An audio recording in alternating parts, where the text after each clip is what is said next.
So దీనికి students అని కాదు, H1B అని కాదు, ఏ పర్టికులర్ వీసాలో ఉన్న ఆ స్ట్రెస్, ఆ హెడేక్, ఇప్పుడున్న కరెంట్ వీసా రూల్స్ వీటి వల్ల చాలామంది వెళ్ళిపోతున్నారు. స్టూడెంట్స్కి కూడా H1B గ్యారంటీ లేదు. Every year 3 lakhs 4 lakhs students వస్తే టోటల్ H1B వీసాస్ ఏమో ఓన్లీ 85,000 ఉన్నాయి. That to including every one, not just for master students. So వాళ్ళు 3 ఏళ్ళ ఓపీటీలో 3 సార్లు H1B ట్రై చేసినా కూడా స్టిల్ వాళ్ళకి H1B వస్తుందన్న గ్యారంటీ లేదు.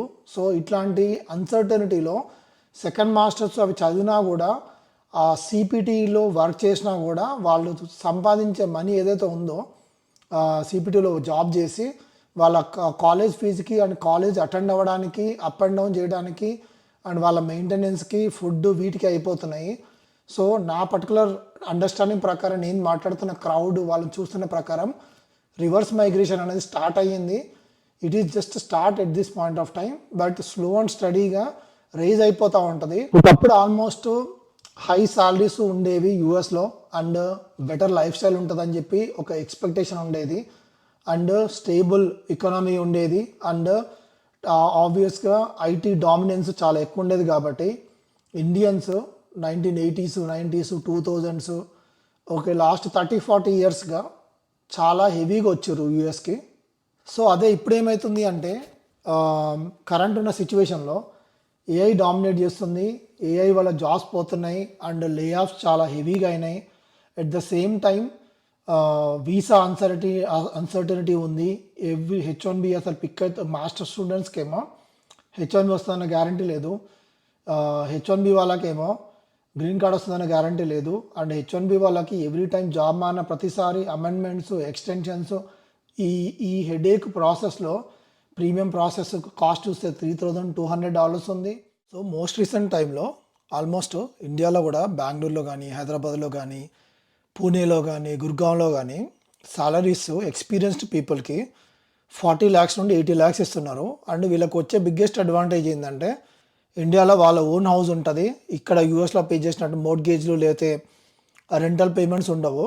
సో అక్కడికి వెళ్ళిపోయిన తర్వాత ఓన్లీ ఎక్స్పెన్సెస్ మేనేజ్ చేసుకుంటే సరిపోతుంది. కాబట్టి అది కూడా వన్ ఆఫ్ ద రీజను జనాలు వెళ్ళిపోవడానికి ఈ మోస్ట్ రీసెంట్ టైంలో. సో కొంతమందికి వచ్చేసి ఆల్మోస్ట్ వాళ్ళ పేరెంట్స్ని వదిలేసి, maybe majority of the crowd వచ్చిన వాళ్ళు లాస్ట్ 15 yearsగా వాళ్ళకి గ్రీన్ కార్డ్స్ లేవు కదా, వాళ్ళకి ఆల్మోస్ట్ వాళ్ళు 20sలో వచ్చి ఉంటారు, ఇప్పుడు 40s ఆర్ 35 నుండి 45 మధ్యలో ఉండుంటారు. వాళ్ళకి వాళ్ళ పేరెంట్స్ ఏజ్ అవుట్ అయిపోయారు కాబట్టి వాళ్ళకు ఒక ఫీలింగ్ ఉంది ఏంటంటే, పేరెంట్స్తో మనం టైం స్పెండ్ చేయడానికి మళ్ళీ ఛాన్స్ ఉంటుందో ఉండదో, ఏదో పరిస్థితులు ఆర్ కొంతమంది పేరెంట్స్ మిస్ అయిపోవడం, సరే ఇండియాలో ఒక ఇల్లు 2 ఇల్లు రెంటల్ ప్రాపర్టీతో కట్టేసుకున్నాం కదా, ఈ టైంలో ఇంకా ఎందుకు మనము పేరెంట్స్తో టైం స్పెండ్ చేసుకోవచ్చు కదా అని ఇంకొక రీజను. అండ్ గ్రాండ్ పేరెంట్స్కి కూడా వాళ్ళ గ్రాండ్ కిడ్స్ని చూడాలనే కోరిక ఉండడము అండ్ పేరెంట్స్ కూడా వాళ్ళ పిల్లలకి గ్రాండ్ పేరెంట్స్ తోటి మినిమం ఎంగేజ్మెంట్ ఉండాలి అనే ఉద్దేశంలో కూడా ఇది కూడా వన్ ఆఫ్ ద రీజన్ వెళ్ళిపోవడానికి.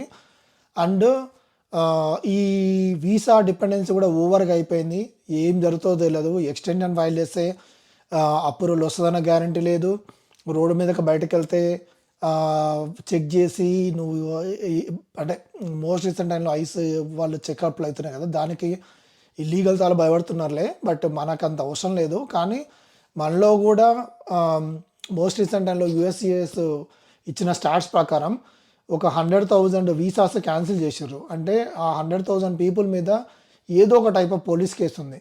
సో వాళ్ళందరూ బయటకు వెళ్ళడానికి కూడా భయపడే పరిస్థితులు. సో ఇట్లాంటి పరిస్థితులలో ఇక్కడ ఉండాలా వద్దా అనే ఆలోచనలో చాలామంది స్లో అండ్ స్టడీగా వెళ్ళిపోతున్నారు. సో నాకు తెలిసి మేజర్గా వెళ్ళిపోతున్న వాళ్ళు అయితే గ్రీన్ కార్డ్ బ్యాక్లాగ్ లాంగ్ ఉండి ఆల్రెడీ ఇండియాలో ఇనఫ్ మనీ ఉన్నాయి అండ్ ఆర్ యూఎస్లో ఉన్న టైంలో ఇనఫ్ సంపాదించుకున్నాం అనుకున్న వాళ్ళు అయితే డెఫినెట్గా వెళ్ళిపోతున్నారు. అండ్ వాళ్ళు వెళ్ళిపోవడమే బెటర్, పెద్ద యూజ్ ఏం లేదు. మీకు ఏ 2018లోనో 2019లోనో 2020లోనో ప్రయారిటీ డేట్ ఉండి ఇండియాలో ఇనఫ్ ఫైనాన్షియల్ స్టెబిలిటీ ఉండి ఆల్రెడీ మీరు ఎర్న్ చేసుకున్నవి ఇనఫ్ మనీ ఉన్నాయి, ఒక 2 crore 3 crore చేతిలో ఉన్నాయంటే ఇక్కడ ఉండి యూజ్ ఏం లేదు. ఆ 2-3 crore తీసుకెళ్ళి మ్యూచువల్ ఫండ్లో పెట్టినా మీకు ఈ లిటరలీ మీ ఇయర్ మొత్తం ఖర్చు పెట్టే మనీ ఏదైతే ఉంటుందో ఇయర్ మొత్తంలో. ఆ అమౌంట్ అంతా మ్యూచువల్ ఫండ్‌లో 3 క్రోర్ నుండే వస్తది. దగ్గర దగ్గర అంటే సో, అంత అవసరం ఉందా ఈడ? అంటే ఇండియాకెళ్ళి జాబ్ జేయకున్నా గూడా ఆ 3 క్రోర్ మ్యూచువల్ ఫండ్‌లో పెట్టినా గూడా ఆ పైసలతోటి బతికేయొచ్చు. సో, అట్లాంటి సిట్యుయేషన్ ఉన్నప్పుడు ఇక్కడుండి ఈ స్ట్రగులు, ఈ హెడేక్ తీసుకోవడం అవసరమా అని కొంతమంది ఎళ్తున్నారు. And at the same time uh, వాళ్ళు సింగిల్ కిడ్ అయ్యుండి, వాళ్ళ పేరెంట్స్ ఇండియాలో ఉండి, ఆ పర్సన్ ఒకరే అయ్యుంటే యూఎస్‌లో ఉండిపోతే, అట్లాంటోళ్ళు గూడా ఎళ్ళిపోతున్నారు. పేరెంట్స్ చూసుకోవడానికి ఇంకెవరు ఇండియాలో లేరు కాబట్టి. And most important variety twist ఏందంటే, అమెరికాకొచ్చి ఇన్నేళ్ళు వెయిట్ జేసి సిటిజన్‌షిప్ తీసుకొని, సిటిజన్‌షిప్ వచ్చిన తర్వాత ఇప్పుడు ఇండియా ఎళ్లి మెజారిటీ ఆఫ్ ద టైమ్ ఇండియాలో స్పెండ్ చేస్తున్నారు. ఇదొక వెరైటీ మైగ్రేషన్స్ థింగ్. సో, ఇట్లాంటి జనాలు గూడా ఉన్నారు. నేను లాస్ట్ టైమ్ ఇండియాకెళ్ళినప్పుడు నేను మాట్లాడిన ఫ్యామిలీలో వాళ్ళు గ్రీన్ కార్డ్స్ సిటిజన్స్ బట్ ఇండియాలో ఉంటున్నారు అపార్ట్మెంట్‌లో.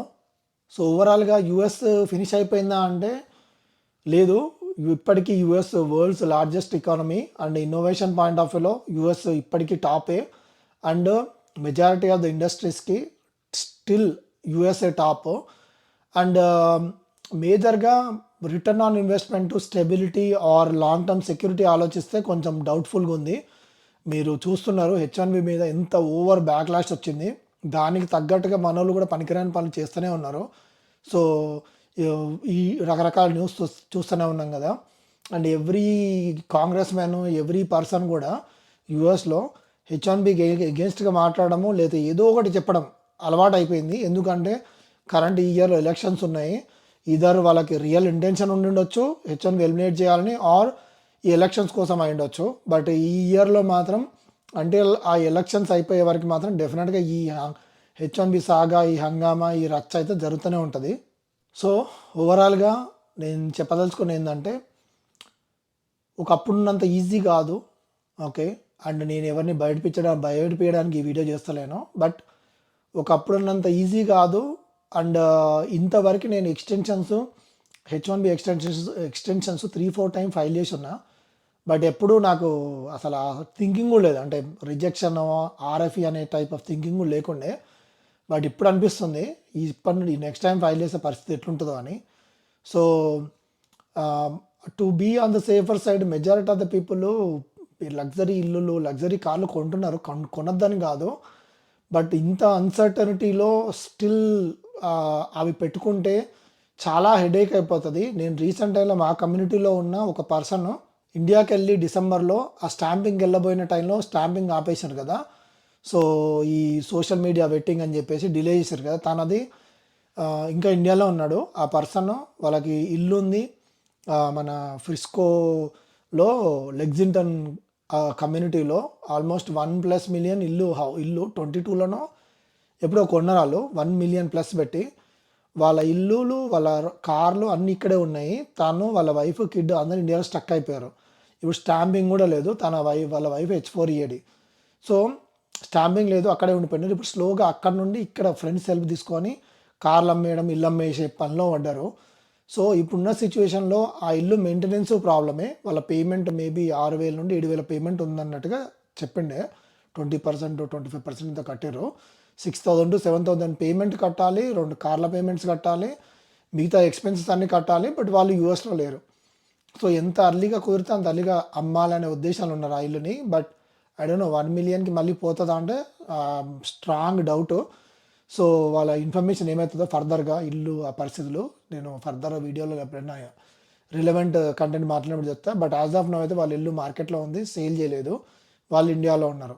సో, ఇట్లాంటి హెడేక్స్ అన్నీ ఉన్నాయి. కాబట్టి ఓవర్ ఇన్వెస్ట్‌మెంట్స్ వీసాలో ఉంటాయి. ఓవర్ ఇన్వెస్ట్‌మెంట్స్ యూఎస్‌లో చేయకపోవడం కరెంట్ ఉన్న సిట్యుయేషన్‌లో బెటర్ అనుకుంటా.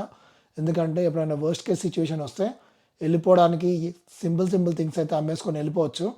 లేకపోతే it's going to be very challenging. Going forward ఇప్పుడు ఇండియాకి ట్రిప్‌కి వెళ్ళాలన్నా, ఇండియా విజిట్‌కి వెళ్ళాలన్నా కూడా జనాలకి కన్‌ఫ్యూజన్ ఉంది. అంటే ఇప్పుడు అపాయింట్మెంట్స్ కనిపించొచ్చు. కానీ మీరు ఫ్లైట్ ఎక్కి ఇండియాకి వెళ్ళిన తర్వాత అపాయింట్మెంట్స్ మారిపోవచ్చు. అట్లాంటి అన్‌సర్టెనిటీ ఉంది. అండ్ కొంతమంది పరిస్థితి ఎట్లుందంటే ఇండియాలో బ్యాంక్ లోన్ తీసుకొని పెద్ద ఇల్లులు కట్టుకున్నారు. వాటి లోన్ కట్టాలి. ఇప్పుడు ఇండియాకెళ్తే ఆగిపోతే ఆ లోన్ ఎట్లా కడతామనే కన్‌ఫ్యూజన్ ఉంది. సో, ఇట్లా ఇండియాకెళ్ళి విజిట్ చేసే క్రౌడ్ కూడా తగ్గిపోతది. ఒకవేళ విజిట్ చేస్తే నేను పోయినా సరే మళ్ళీ రాకపోయినా ఓకే అనే మైండ్ సెట్ ఉన్నలే విజిట్ చేయాల్సిన పరిస్థితి. సో ఓవరాల్గా ఇది నా ఒపీనియను. మీరు ఈ పర్టికులర్ టాపిక్ మీద ఏమనుకుంటున్నారో కామెంట్లో పెట్టండి. Thank you. See in the next video.